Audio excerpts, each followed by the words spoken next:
Assalamualaikum warahmatullahi wabarakatuh. Allahumma salli ala Sayyidina Muhammad wa ala ali Sayyidina Muhammad. Hari ini hari Jumaat yang terakhir dalam bulan Ramadan 2025. Ustaz nak share satu doa untuk melepaskan hutang. Dan kata Rasulullah SAW, siapa yang mengamalkan doa ni tak sampai Jumaat yang akan datang, insya-Allah Allah akan kayakan. Allah akan murahkan rezeki.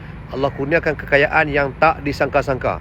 Jadi hampa tolong save video ni, hafal elok-elok, tulis nota, dan jangan lupa buat repost banyak-banyak supaya semua umat Islam akan dapat doa ni. Mudah-mudahan kita semua lepas daripada hutang. Alright, ready Bismillahirrahmanirrahim. Ikut Ustaz.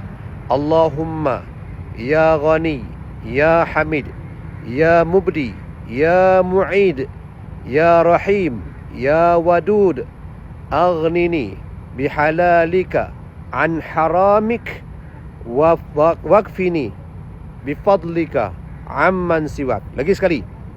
Allahumma ya Ghani, ya Hamid, ya Mubdi, ya Mu'id, ya Rahim, ya Wadud, Allahumma aghnini bihalalika an haramika wakfini bifadlika amman siwak. Dapat kan? Dapat. Jangan lupa komen Alhamdulillah, komen qabil tu dekat ruangan komen sebagai penerima ijazah. Dan jangan lupa join seminar Ustaz, seminar berlari menuju Allah secara percuma. Kita settlekan hutang dalam 1 tahun. Gandakan simpanan, gandakan aset kita dengan izin Allah Subhanahu Wa Taala. Macam mana nak join? Nampakkan beg biru kat bawah. Klik beg biru, masukkan nama, masukkan nombor phone.